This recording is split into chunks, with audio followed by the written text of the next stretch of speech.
I was in my office scratching my head saying, what the heck am I going to do with the rest of my life? Where am I going? Looked down on the desk, saw a pile of dandruff, and I said, this is interesting. We were two guys who had zero background in the beauty industry and knew nothing about dandruff category. Now we are unquestionably experts about it. But we have a lot of hairstylists, a lot of creative professionals, and I think everyone realizes at some point that there might be an opportunity, depending on their expertise or their experience or their industry knowledge, to make a product. All businesses are different. Even if I've had some successes, I knew nothing about beauty. Beauty is an entirely different world. It was also very funny, just, the progression of from like when we started to like when we actually started to know what we were actually talking about. We didn't understand like anything. Now, going back to the first phrase, which is fake it till you make it. So what we did is we actually created a landing page with a fake company called Headway. And what that enabled us to do, it enabled us to, one, test whether or not there was a market there. But in addition... And sure enough, we are exactly 75% female now. So the test has really proved, great in having that initial conversation, learning what customers want, and ultimately helped us really narrow in on our addressable market.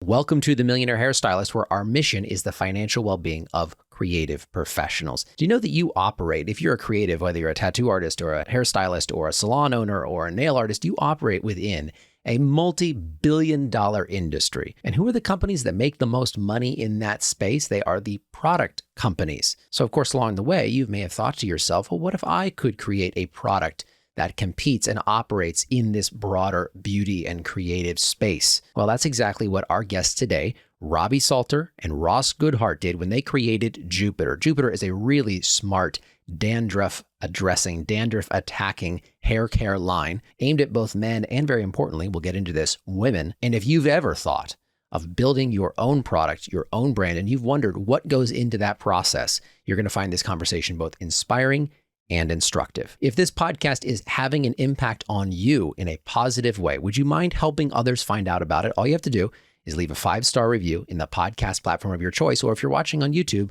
like and subscribe. Here is Robbie Salter and Ross Goodhart, the founders of Jupiter, on the Millionaire Hairstylist. Oh, yes, everybody. Welcome to the stage, Ross Goodhart and his shirt. I think he actually just brought sexy back. Like literally. Yeah. It's funny because you're going to see, we're going to be running a founder ads soon, or founder video ads. And I'm wearing this. I'm Ross Goodhart. Welcome to my TED Talk. Yeah. Guys, let's just dive right in and capture the magic. We have to start by saying we are tremendously humbled to be here. Seriously, this is really amazing. So thanks for inviting us. Oh, that's awesome. I'm glad you guys know it's a big deal. It's a big deal. Best response ever. Cash is confident today. I like this, Cash. This is good. Yeah, well, we're very excited to have you guys. But let's start with the backstory. So welcome, Robbie and Ross. Great to have you guys. And let's start with you, Robbie. Tell us your background and how you came to be a co-founder at Jupiter. Yeah, thank you. So background really quickly, born and raised in Detroit, Michigan, went to the University of Michigan, didn't really spend much time in the classroom, was an entrepreneur right out of the gate, started a couple companies there. One of them was successful enough to allow me to take a year off of school, or take a year off after school, really before joining the workforce. But in that period, found myself working in the entertainment industry because I just sort of followed my best friend out to Los Angeles. Spent 6 years working in film and television production. I was incredibly fortunate enough to somehow hustle my way into Jerry Bruckheimer's office. So yeah. I mean, listen, I'm from Detroit and I play hockey and love film and television. And I think that's all it takes, to be honest with you. I mean, an incredible man who's extremely loyal to the city of Detroit. And he gave me an opportunity. So long story short, I spent 6 years, a couple different production companies out there, saw that there was this major shift in the industry towards quote unquote digital. That's when digital was starting to happen. Went back to get my JD and my MBA from Northwestern to become a chess player, not a pawn in the game. Jumped out and I spent another 6 years working in a consulting firm called MediaLink, effectively as the right-hand man to the chairman. At that company, we sat in rooms with CMOs of the biggest companies on planet Earth, including Unilever, Procter & Gamble, among others. So I was hearing sort of the woes of some of these big CPG brands and also understanding how media companies succeeded. Can you explain CPG to the audience? Yeah, CPG is consumer packaged goods. So anything that you would find, as it sounds, a product for consumers that is packaged and generally found shoppable in a retail store, be it physical or virtual. So that company, we ended up growing the company pretty significantly in the course of 3 years. My boss sold it, made a bunch of money. I was in my office scratching my head saying, what the heck am I going to do with the rest of my life? Where am I going? Looked down on the desk, saw a pile of dandruff, and I said, this is interesting. That led me to start doing a market analysis, just like you said, Cash, seeing how big the industry was, seeing who the players were, what percentage of the business they controlled, looked at the consumer experience and had the issue myself. So I had a pretty close feel for it.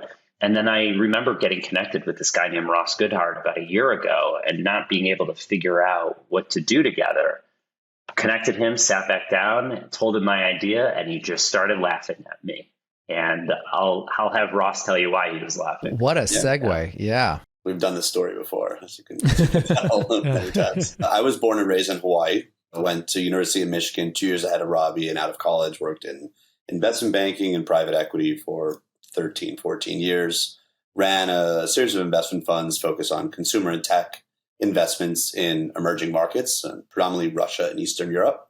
In 2013, took a company public and sat on the board in the US and New York Stock Exchange for a few years. And as a board member, was tasked with giving guidance to really smart executive team on how to run their business, and did it for a few years. And after a few years, felt pretty disingenuous giving guidance to this team on how to run their business when I had never run my own.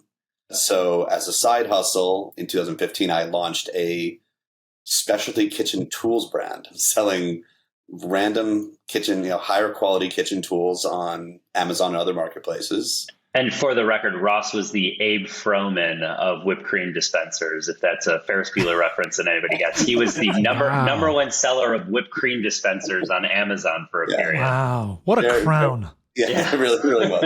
It was very random. The whipped cream dispensing king of Amazon. Yeah, exactly. But I mean, I will say, kudos to you. I have a business that sells on Amazon as well, and being number one in any category is incredibly difficult. It was a great experience. It was all very data driven, as probably you guys have gone through all that kind of data analysis on the marketplace. But it was all data driven. It started to catch on.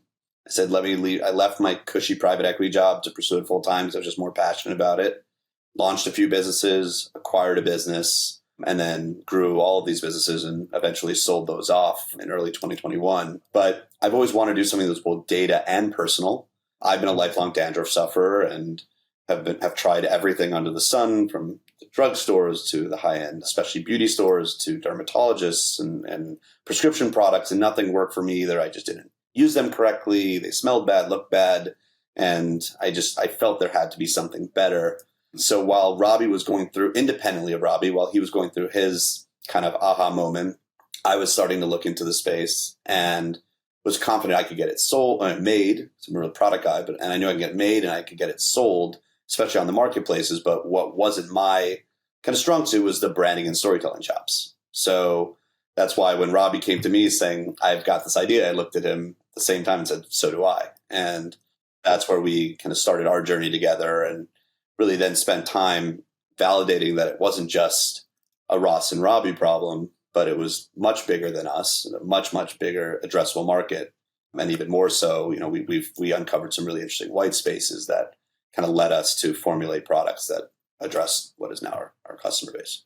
Cash, I think we should start there because, we spend a lot of time talking with our students, and we have a lot of hairstylists, a lot of creative professionals. And I think everyone realizes at some point that there might be an opportunity, depending on their expertise or their experience or their industry knowledge, to make a product. And a lot of people in the space are aware that there's money to be made doing that. And I think with the internet, with Shopify, with fulfillment services, it's so much easier to do that than it used to be. That's why there are these smaller startup brands that we're all very familiar with now that have really been able to go after these larger brands, the big brands that you mentioned earlier, the CPG brands. But it's such an interesting point of how do you start to even know if someone wants the thing that you are even interested in making? What does it look like to do market analysis? I'll let either of you answer what that question means to you, but I think that people spend a lot of time thinking about how great their product's going to be and how they're going to sell it. And they have to start with, does anyone even want this? And how do I validate that question? Yeah, we were in the exact same position, right? And we were two guys who had zero background in the beauty industry and knew nothing about the dandruff category. Now we are unquestionably experts about it. But I'll go back to two phrases that we hear very often. One is, which is fake it till you make it. And then the second one is just do it, right? And going in reverse order here on like just do it is, you just kind of, in the earliest stages, you just kind of have to do it. You have to put it out there, and you have to either put the idea out there or the product out there to understand how people are going to respond to your offering, right? So stop with the talking, start with the doing, right? Now, going back to the first phrase, which is fake it till you make it. Ross and I said, okay, listen, we could launch a product, but we have no idea if it's going to be successful. Instead, why don't we launch a fake product? So what we did is we actually created a landing page with a fake company called Headway. And on that page, it offered the offerings that we were going to sell. And we took about $10,000, $15,000 of our own money, and we drove Instagram ads to that landing page. And what would happen is if you added a product to cart, it would say, hey, we're not ready yet, but enter your email address and we'll give you 20% off when we launch. And what that enabled us to do, it enabled us to, one, test whether or not there was a market there. But in addition, we were getting feedback from people about what they were looking for in a product. Mind you, we were barely in formulation. So we were hearing our customers saying, is it sulfate, paraben, and phthalate free? Is it vegan, cruelty free?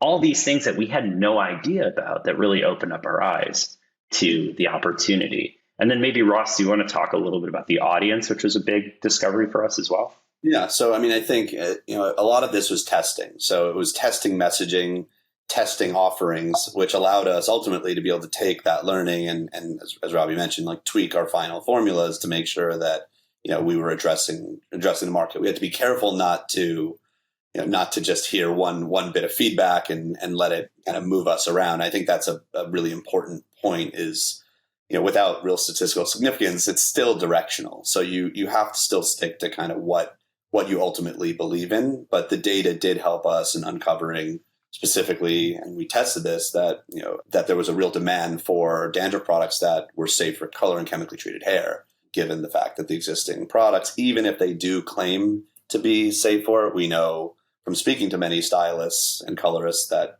they often are not. What we also, again, really kind of found out, and this is where we realized the market was much bigger than just Ross and Robbie, is we went out initially thinking we're going to be launching a gender neutral brand, serving Ross and Robbie plus others.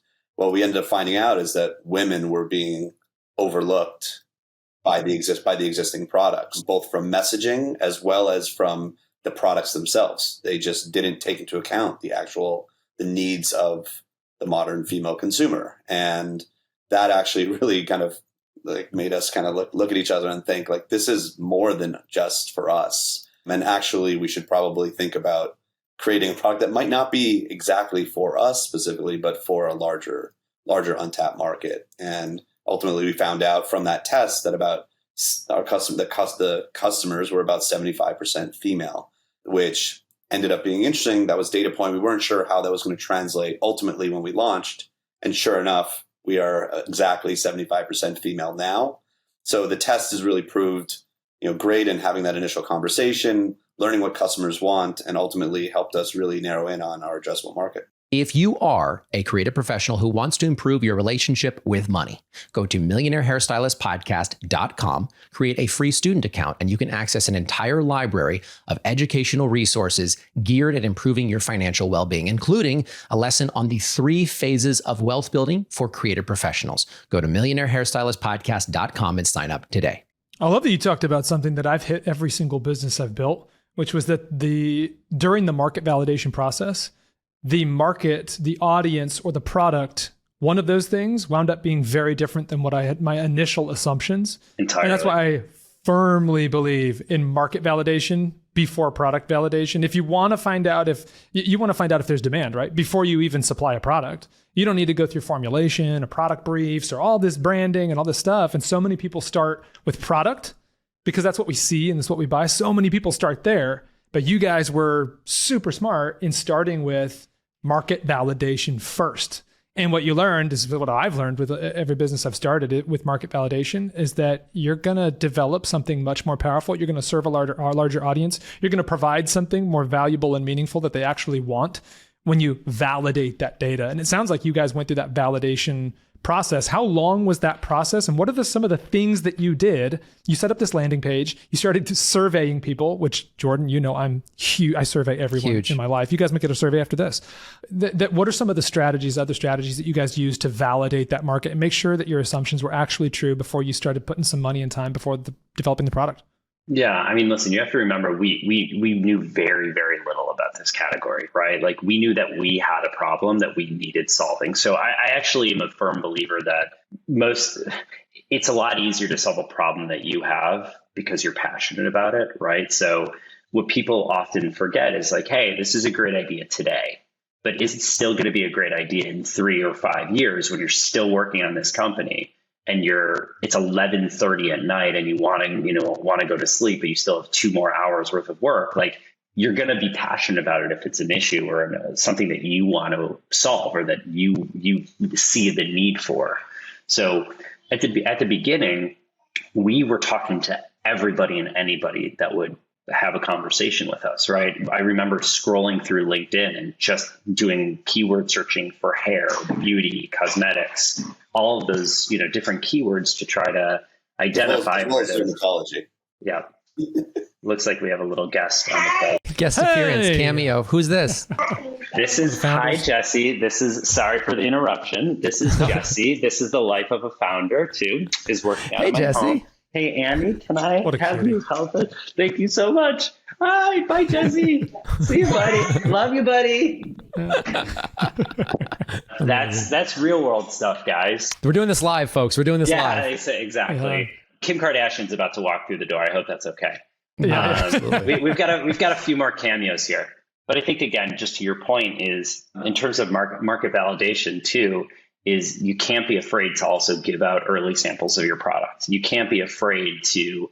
This isn't an industry for people who take things extremely personally, right? Like you have to be ready for people to have constructive feedback and negative feedback, and you can't please everybody. So you have to determine what is worthy of making change. So we did try to share samples very early on with as many people as physically possible. And I think what was also interesting, because in comparison to the other businesses that I had launched, where lead times for kind of development and production are relatively short, it's months and whatever, maybe it's 2, 4, 6 months, whatever it may be. When you're formulating products, especially when you're formulating OTC products, which 2 of our products, OTC being over-the-counter products that have a kind of a medication or medical active ingredient in it, it's a much, much longer process, and you have to go through extensive validation and testing. So you really want to make sure you've got it right, because you can't just tweak things on the go once your formula is set. So it's something that we are continually improving our products. Each time we do that, though, we have to go through an expensive and timely process. So it was especially important in beauty for us to be able to make sure we really knew what our customer wanted, so that we didn't have to go through that kind of retesting over and over again. I want to just touch on something really quickly, though, because I think the biggest, scariest aspect of starting a product-based business, especially for an entrepreneur, a hairstylist, a salon owner, is the cost. It's not to say that it can be done for free, but I also do want to just point out, you spent $15,000 to test what you were doing. If someone says, I only have $1,000, do you still think there's a way to test a market, even if your resources are limited? If you can trade maybe even money for time, is that the barrier? Or should they think to themselves, like they had 15 grand, that's how they're able to do that? Or are there ways around that if you don't actually have the capital? Yeah, I mean, look, there are also, when we did this was 5 years ago. I mean, we launched 3 years ago, but this was 5 years ago. There are now so many more tools available that allow you to do testing very, very inexpensively, that, had we had those tools, we may have saved some of that money.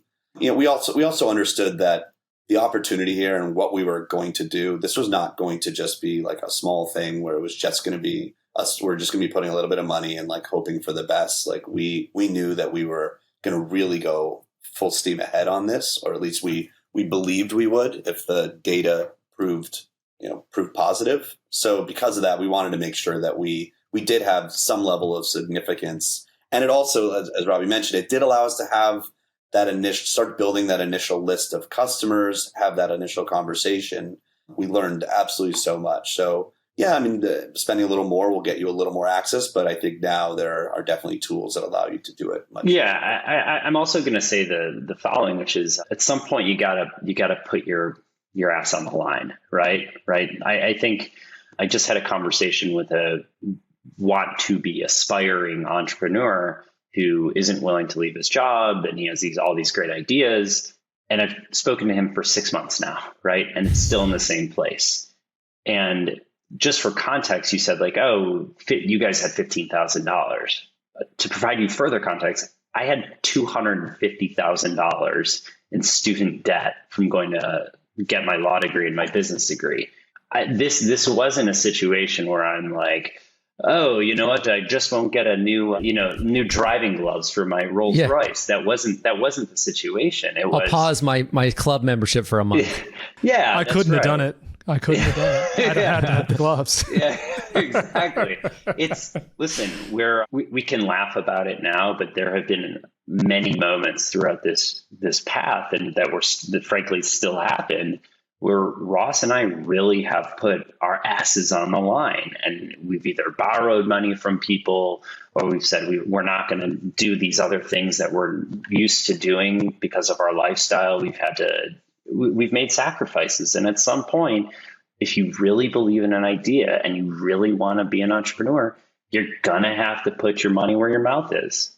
Yes, absolutely. Yeah. And you guys, if someone might be saying, you know what, I've never built a business before. I want to build a business like you guys are doing. Sounds amazing. It sounds like it worked out for you guys. And what they don't know yet is the war story of how you got there, which you'll be telling today.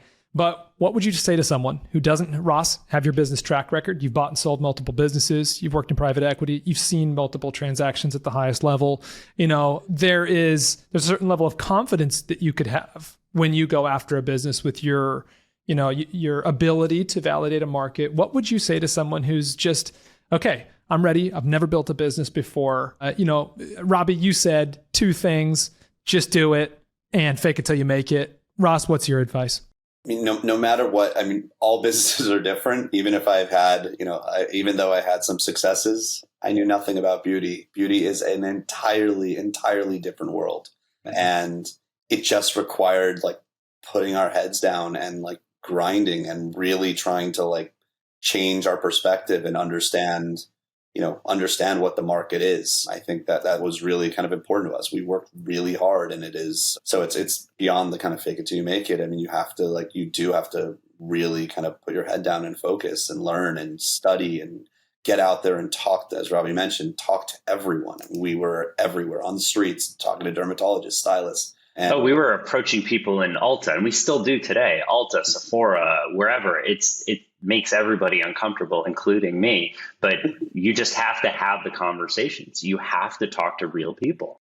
Yes. No, that's absolutely right. And it's funny, Jordan, because I'll share with you guys just a tidbit. That is how we started our partnership. I was about to say we sat down and we started calling hairstylists, and we started going to salons, and we started talking, like literally going to them physically, setting up calls with hairstylists and really studying the market. So we're Clubhouse. Huge believers. Spent a lot of time on Clubhouse. Yeah, a lot of time on talking Clubhouse. to people. Yeah. That was so crowdsourcing data was a huge thing for us, and it sounds like it was for you guys too in your market validation effort. It was also very funny, just the progression of from like when we started to like when we actually started to know what we were actually talking about. So having those initial conversations with the dermatologist or stylist, and we didn't even know, we didn't understand like anything. We didn't understand the epidemiology of your body. We didn't understand what was really even causing dandruff. And we read some research reports, but as we became more and more experts and started to talk to people more and more, and then knew what we were talking about, it was great. But at the beginning, it was definitely, Robbie mentioned, it was definitely a fake it till you make it, and definitely, I'm sure the first meetings were not our best ones, and not ones that people had much trust in kind of our understanding of what they were even saying. But I'll say this last point too, because you could also say, oh, they've got certain level of education and they've gone to these schools and da da da da da. And the answer is you just have to be comfortable looking stupid. And I hate to say it, but you have to be comfortable asking dumb questions because you're just not going to know everything, and somebody is theoretically going to know more about a topic than you. But if you're interested and you're passionate and you're dedicated, then just chase it. And we also got people, like, we also made sure from like very, very early stages, we got experts around the table with us. So we got dermatologists that are both now investors and advisors. We have chemists that are investors. We wanted to make sure that we had, we weren't just, trying, faking it continuously, but we actually had the real data and, real kind of strength behind us. You Cash, have to have the right team. I was about to say, Cash, I know you have a follow-up here, but I'll just make a quick note, which is a lot of people talk about or are afraid to entertain the business partner conversation or the employee conversation or can I hire someone conversation. And I love that you just pointed out that you were able to bring intelligence into this conversation from an equity person, someone who's going to invest in the company. So like there's so many ways to think about how to bring talent into your whatever you're doing that doesn't involve hiring a $250,000 a year chemist. I'm sure you hired a lot of chemists too, but you get my point. It's like, this Cash and I were a partnership where we just put in the labor and we brought in other people that are revenue share. We brought in other people that we're trading skills and services with, so there's so many creative ways to build a great, great team beyond just having a big bankroll. I always think like having 100% of a small pie is nothing. Having a smaller percent of an enormous pie in our opinions is better. So why not try to build the biggest pie physically possible with the best bakers in the world, right? So, or at least people who know how to bake. And that's really like a venture capitalist perspective where it's like the LPs might get a big share of a business, but that business might be huge. And there are different slices of that pie that you can own that can mean different things. And so a lot of people, when they're starting businesses, all they think of is, I'm scared of the costs. I can't do that. What would that cost? I mean, because that's how we're raised, right? When we're kids, all we think about is the cost of everything and getting paid and paying. But when you talk about real business, it's crazy. If you have a compelling vision and you have a great validated product market fit, people will pay you to be a part of your business because there are returns on the other side of that. And I think that's what you guys were just talking about. But before we get down investors, which I want to talk about later, I want to talk about the warpath of formulation, the science behind what you guys are doing, what you've discovered, why your product is doing the good things it's doing. Yeah, Ross, do you want to lead the conversation? Yeah, pardon me. That is I love the cameos today. So we did a lot. We did a lot of research, as I mentioned in the early periods, and we, as kind of part of our initial fundraise, we brought on one of the investors was a chemist, and we also, in our conversation with dermatologists, brought on a dermatological advisor. Later became an investor, but to kind of help us in thinking through like really what is it that what ingredients do people care about, what ingredients work, what is the research behind it, and what do they themselves, when they're talking to their patients, especially for the dermatologists, they're talking to their patients, like what do they lean on when they're telling them, this is why you should use this product. So we end up working with an R&D consulting team that has, from the early periods, that had their own kind of chemists on staff, but guided us or shepherded us through the process of identifying contract manufacturers and formulators that had the capability of formulating both beauty products as well as OTC products. That's not as easy as one would think, because not all formulators and manufacturers have the capability or the certifications to be able to make these products. Ultimately, kind of as we went through the formulation process, we knew there were certain ingredients that we needed to have in product, and there were certain ingredients that we knew we did not want to have in the product. So that's really kind of where we started. So we had our kind of like go list and our black list, and that being, no sulfates, parabens, phthalates, no synthetic fragrances, no dyes. We wanted to be and we also, from our initial market test, we recognized that a number of our customers were saying they wanted it to be vegan.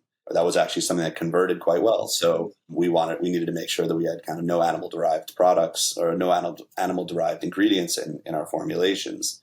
That's a very tough process. It requires like very, very meticulous, focus on ingredient sourcing.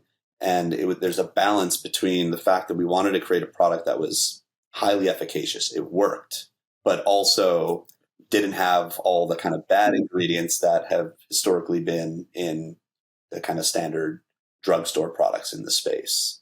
So it started out, I think that there's at least, there were two kind of processes that we were going through in formulation. There was fragrance and then there was formulation. So there was the actual formula. And the fragrance, I can say we probably went through 25 to 30, at least, iterations of fragrance, looking at products we really liked on the market and using them as inspiration for what we thought would work well for our product. But when you get a fragrance that smells good, might not necessarily smell good in your formula. So you get that, you set on that, you then put it into your formula that doesn't smell just right. So it was definitely a very iterative process.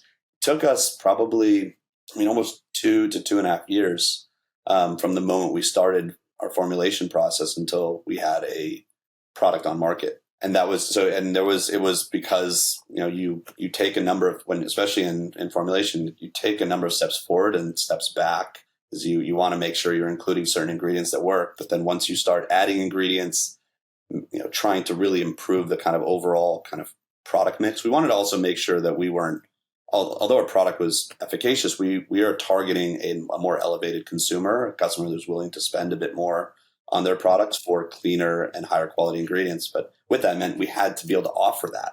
We didn't want this to just be all about marketing. We wanted to actually stand and be confident that the products we were making actually were better, did smell better, had better ingredients, that had the clinical data behind them that they actually were.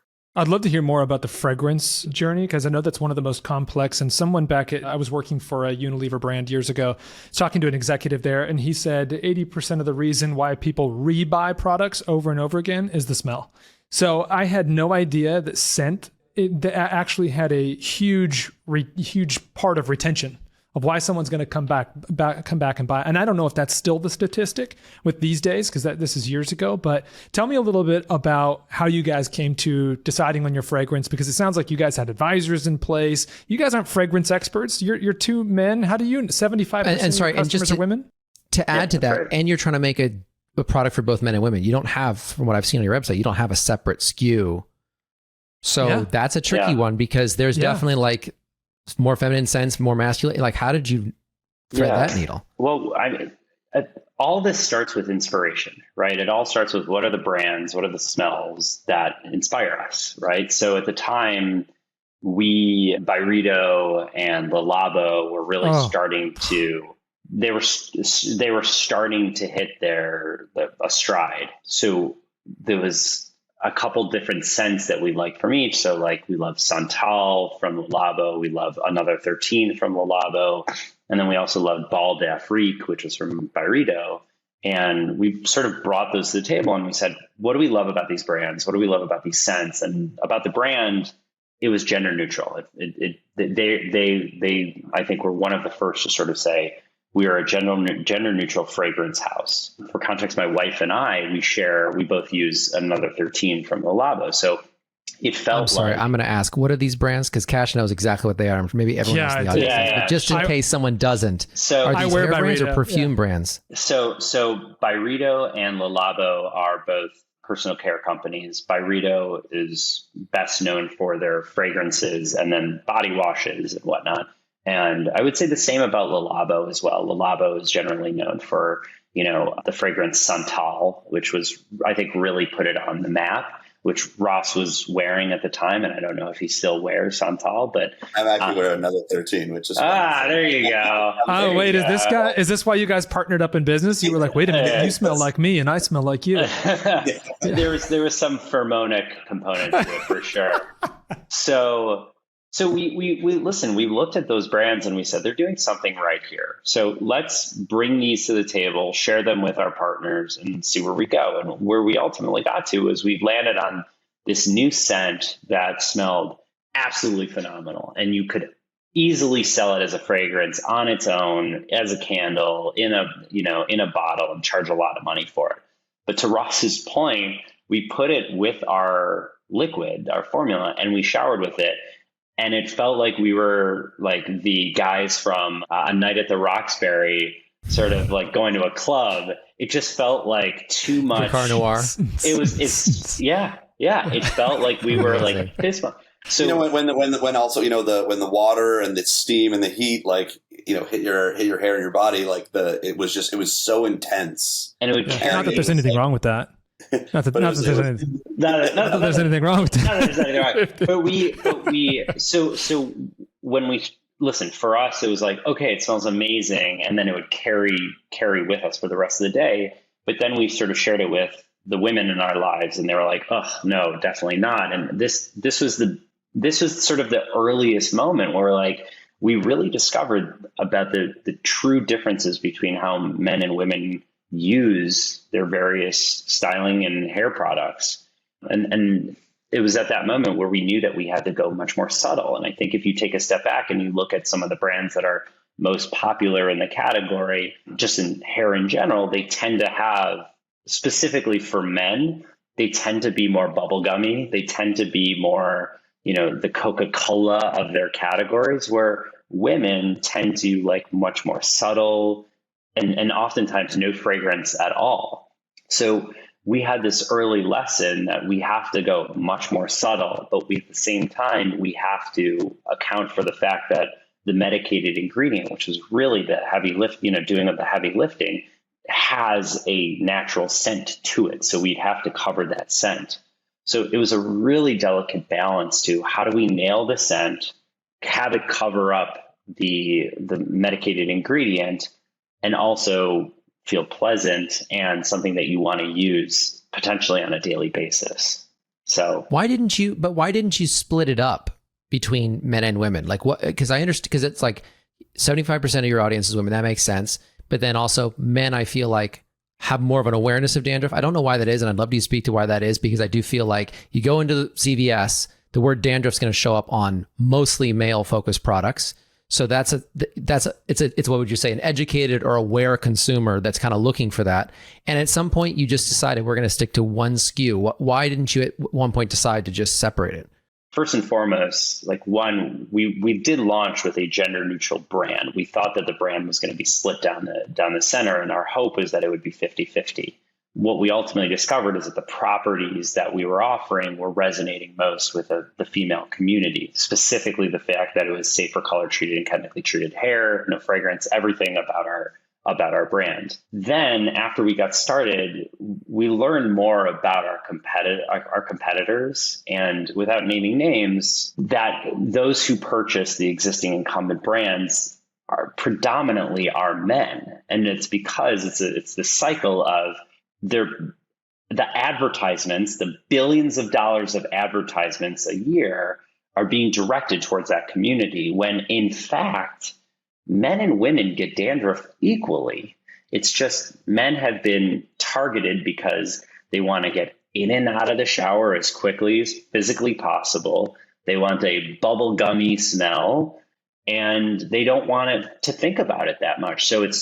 And then in addition, they want it to be cheap and ubiquitous. So I want to go one bottle, by the way, that whole 2-in-1. I mean, we were all raised on 2-in-1. It's like that was.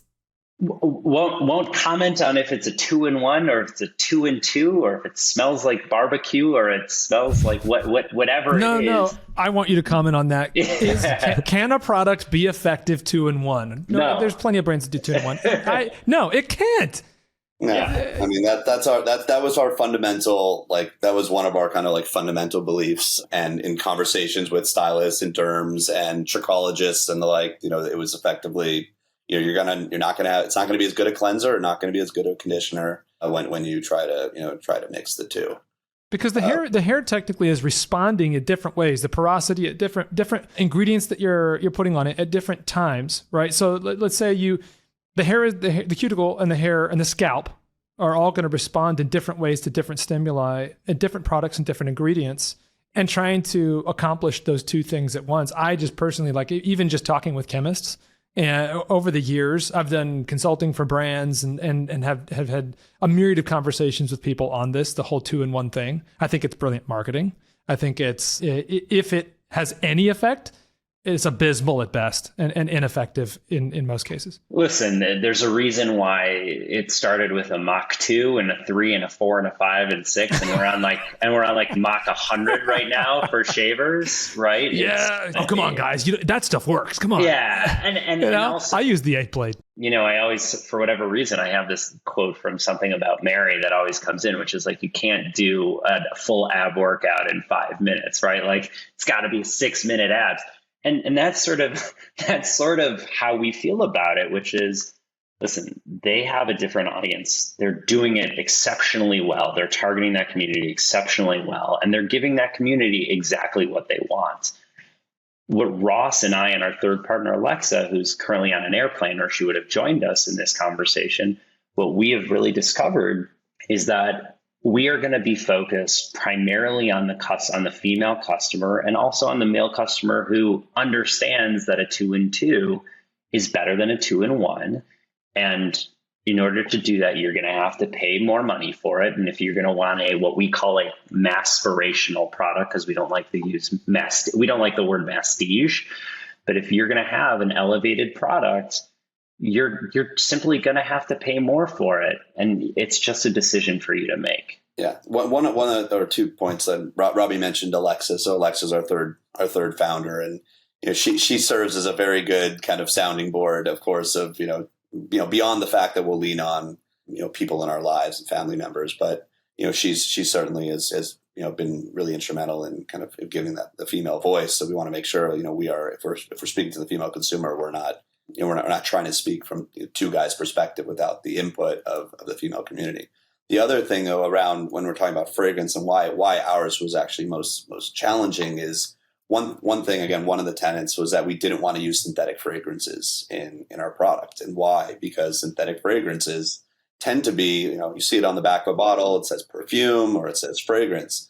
It's the dirty little secret of the beauty business, is that you can hide a bunch of other bad stuff in the perfume without it being disclosed on the back of a bottle. So phthalates, parabens can actually be in the perfume, and all you see on the back of a bottle is perfume. So when you look and say, do they have phthalates? No, it's not there, but it may be in the synthetic fragrance. Not all synthetic fragrances are bad, but it is a place that, it is a dirty little secret in the industry. But with that meant we have an entirely natural fragrance. So when you see the back of our bottles, it'll actually look like there's a lot of ingredients, because those ingredients are each of the kind of either essential oils or other ingredients that we have that create a scent, but it's not a synthetic fragrance.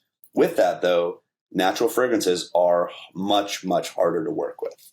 They don't have the synthetic fragrances have a lot more flexibility to mask, base notes and base scents in formulas. So that was definitely a big challenge for us in the early periods of how do you create something that we like, but that also works and is maintaining that kind of natural side of the fragrance. Let's go to launch, right? So we've talked a lot, I think, about the R&D and the development, but then there's just that moment where it's like you make a product and you put up a website and you launch, and it's about 2 years now since you've actually had a product to sell? Well, it's actually funny is talk about, these guys had $15,000 of their own money to launch the brand. Sure, we had a lot working for us going up to launch, but guess what? We launched in the worst week in 100 years, literally 100 years to launch a business.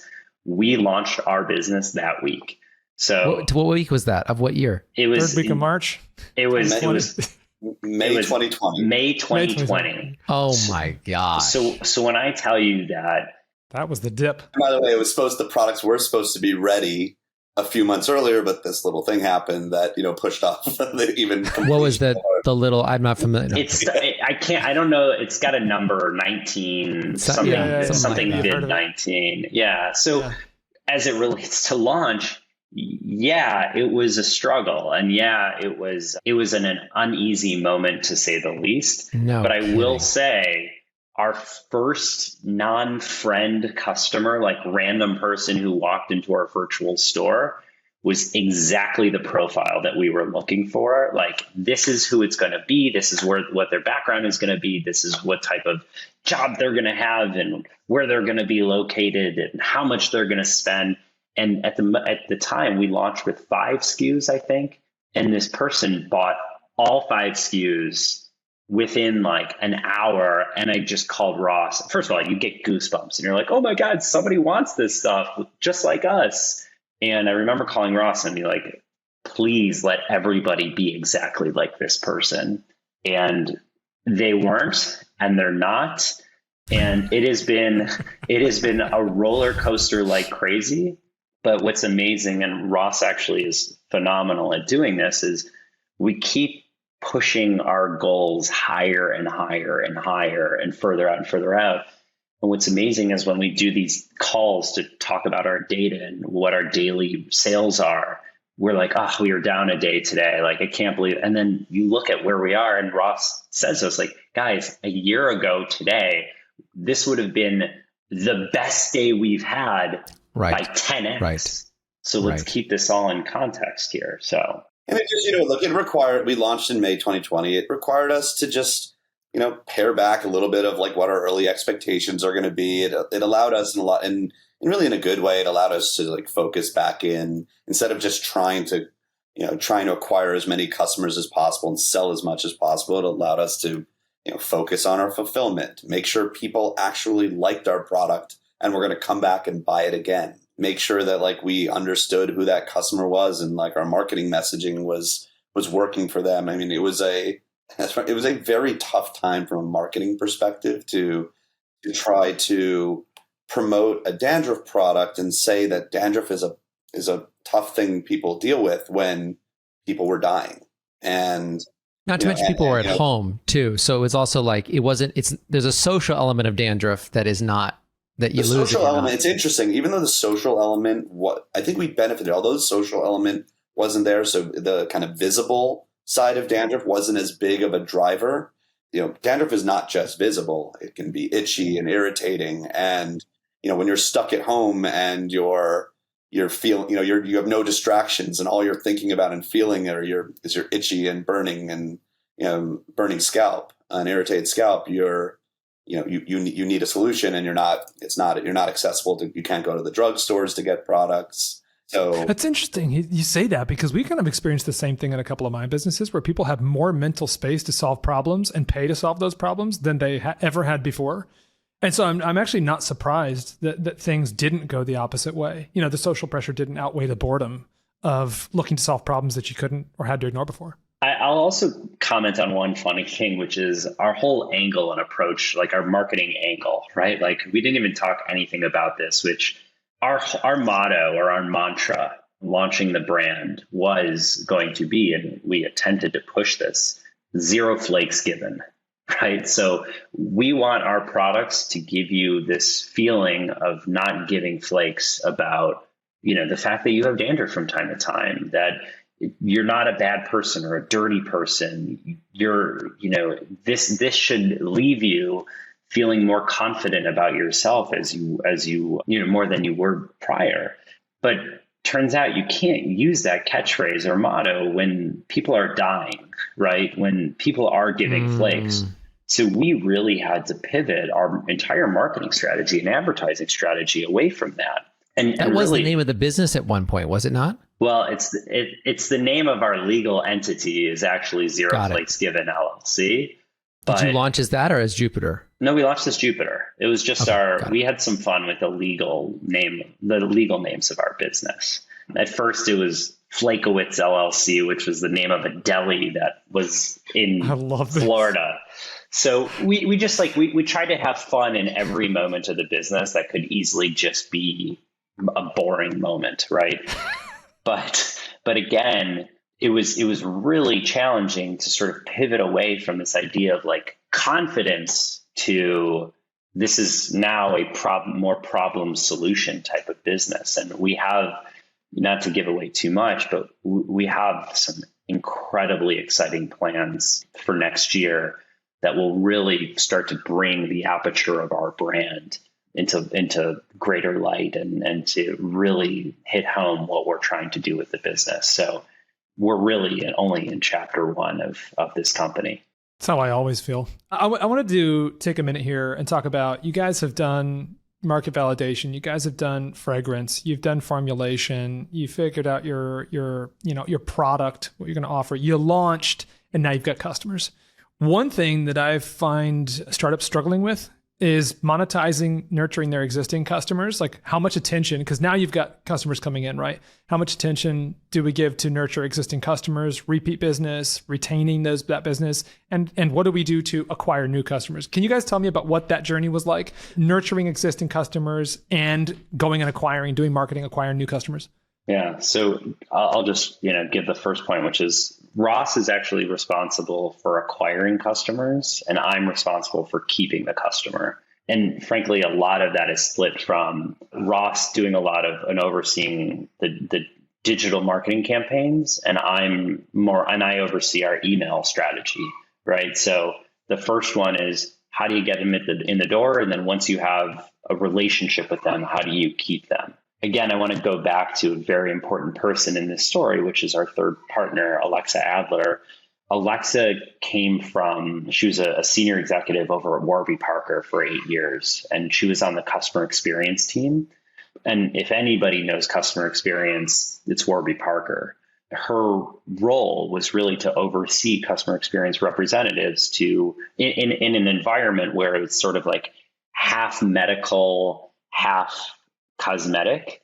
And that's our business. And that's why she was such a perfect fit for what we were doing as our first employees. We need somebody who could both speak technically to people who needed technical solutions, but also speak in a relatable fashion to people who didn't know the medical side of things and needed things to be quote unquote dumbed down a little bit for them.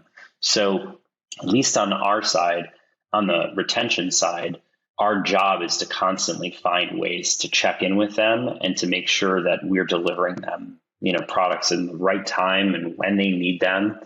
And then also I should add that we have a very healthy subscription business as well, right? And part of what we set out to do is to basically be partners in solving this issue for people for a very long time. What we ultimately came to discover is that our products aren't just good for quote unquote a scalp issue. They're just damn good. They're just damn good hair care products, and like actually beautiful, wonderful, healthy hair starts at the scalp, and no better product out there than a dandruff product, frankly. Ross, do you want to talk about the acquisition side maybe? Yeah, and I think I'll just speak really kind of quickly to the kind of subscription side is, a subscription model has a lot of potential because it really can lead to high lifetime value. But it's not right for every business. And I think a lot of businesses try to force subscription when it's just not relevant to the business model. Now, dandruff is not curable. Scalp issues are not curable. They're manageable. And so it does require compliance and using products on a regular basis to really keep it in check. You can do it. It goes away if you stop using a product. Could be because of other lifestyle factors, genetic factors. It'll just come right back. So for us, the subscription model makes sense. And over the time that we've been in business, we've been able to kind of refine what that offering is, the frequency to make sure that customers get their product. They're not getting too much product.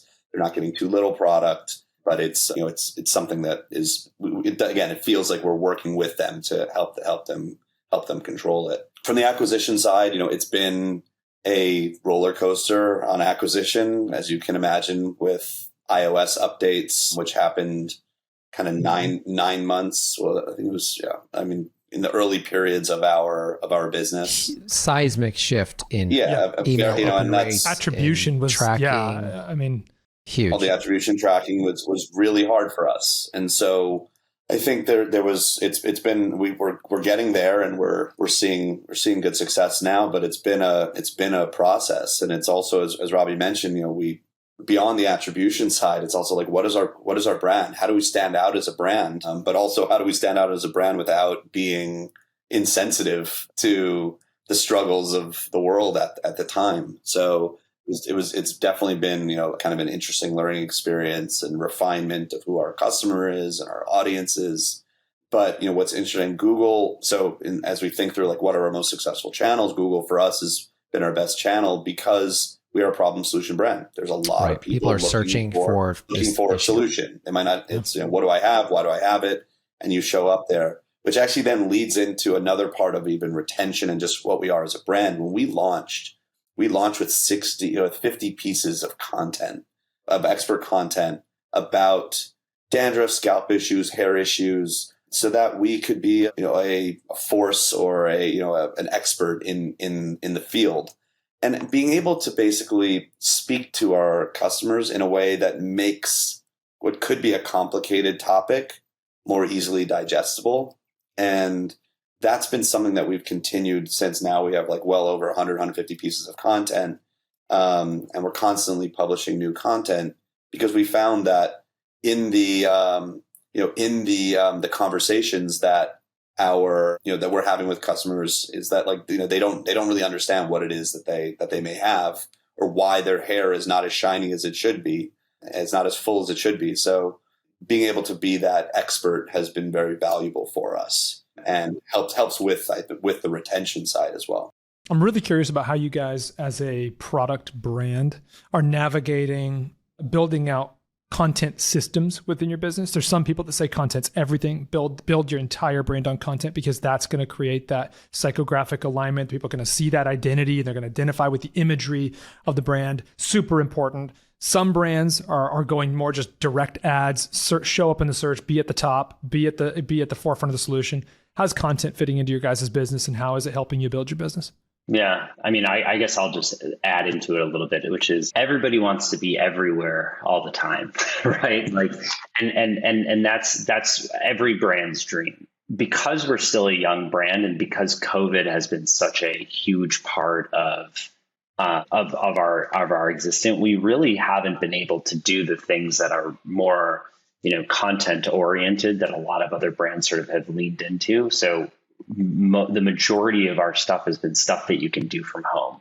And what we discovered first and foremost is that, to Ross's sort of indication earlier of like really helping our customers understand what it is they have, we've really leaned into blogs, really leaned into our blog articles, not only because it helps with SEO and it helps with, but we actually write these articles and we actually read the articles because we really want our customers to really understand what it is they're, how to use our products effectively, what it is that they may be dealing with, and frankly, even further beyond any issue that they're trying to solve for, why these products and why focusing on the health of your scalp is the best way to get healthy hair.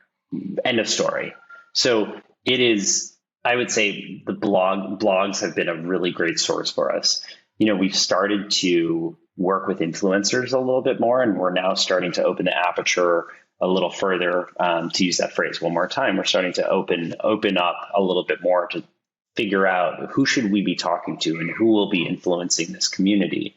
So, if you're a stylist or a colorist out there and you want to work with a brand like ours, please reach out to us because we feel like there's huge potential there to tell our story through the people who are really on the front lines and working with clients on a day-to-day basis.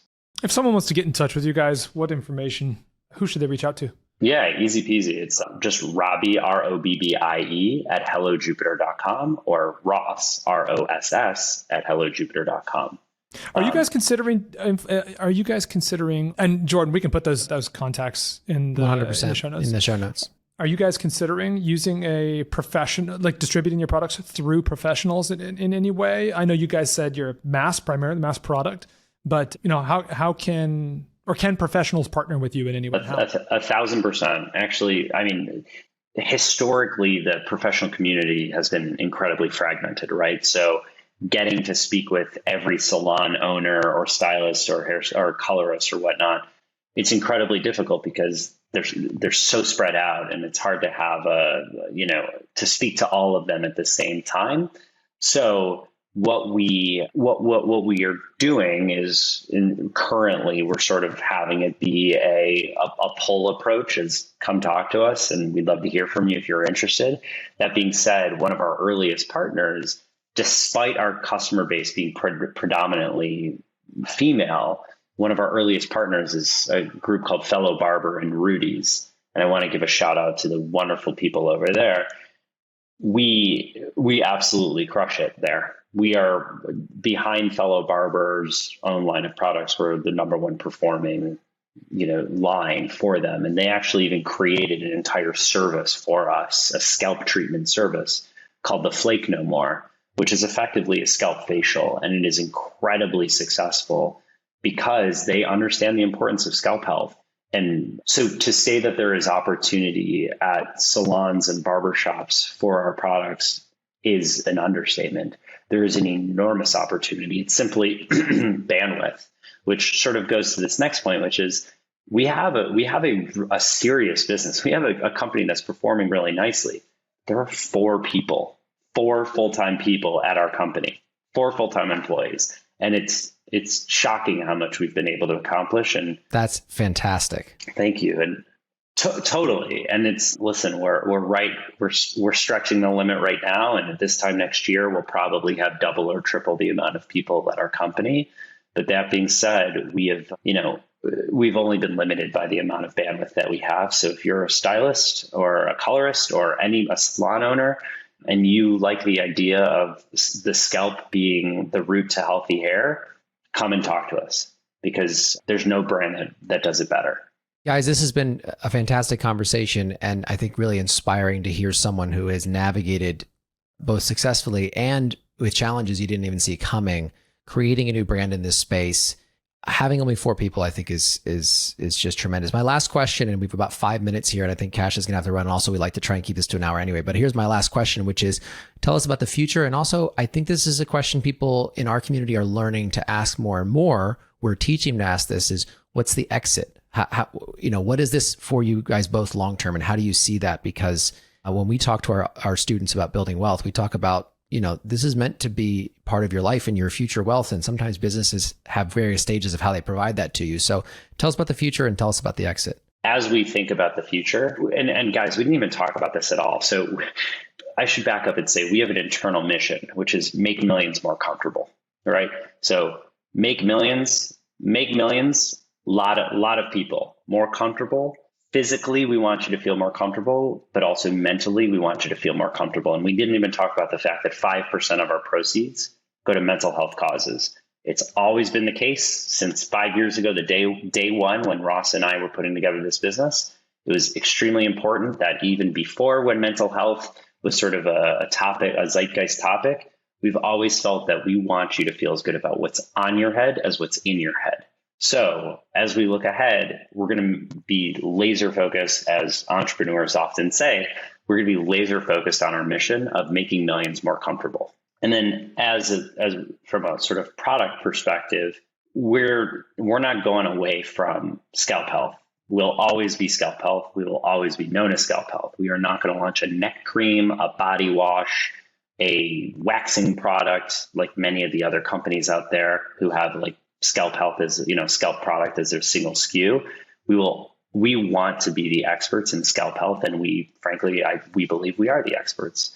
So as we look to 2024, we're going to have a number of extremely exciting announcements, and it'll be tripling down on the idea that the route to healthy hair is through the scalp. Don't want to give too much away, but it is just more of the same and tripling down on the idea that this is the area that if you're a stylist and a colorist, you really should be focusing on to get your client's healthiest hair yet. And we're also not, I'd say the thing is, we're not doing this because we think that's necessarily the right thing, meaning it's not just, the team saying we just want to do this because that's just what we want. We're listening to our customers. I mean, we now have, thankfully, 3 years of being in business, speaking to our customers a lot. As Robbie mentioned, we do have a very high engagement with customers. So for us, it's really important to, and we've been hearing them, listening to them. We now have, I think, enough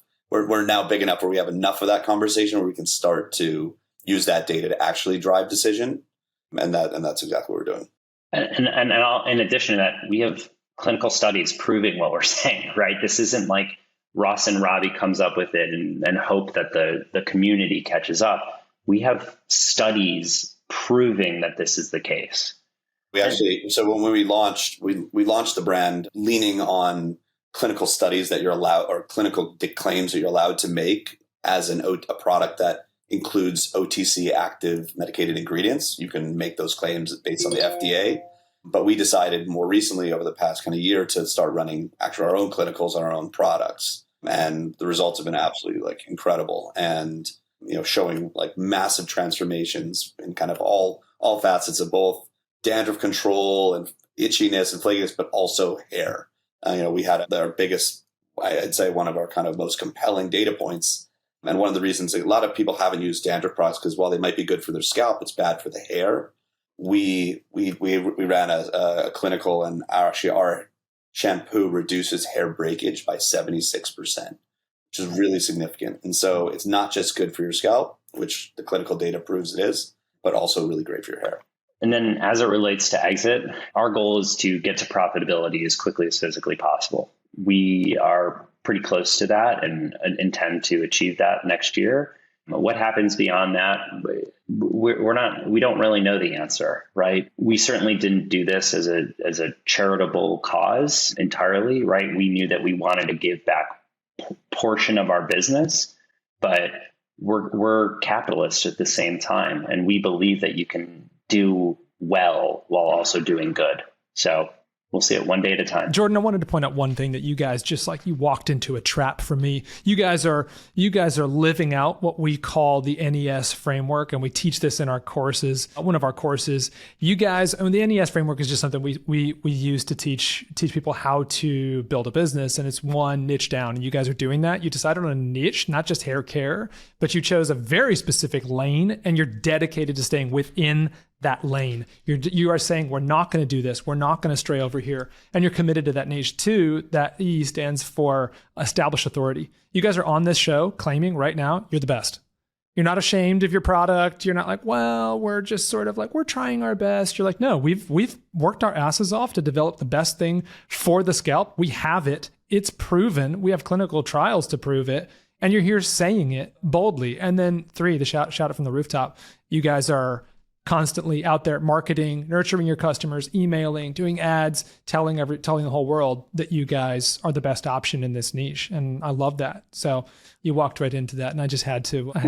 Listen, we, as we said, I don't even know if it was before the recording, but we are incredibly humbled to be on this podcast and to be able to speak to your audience about what we're doing. And you now have our contact information. If there's anything that we can do to help perpetuate entrepreneurialism, we're all for it, right?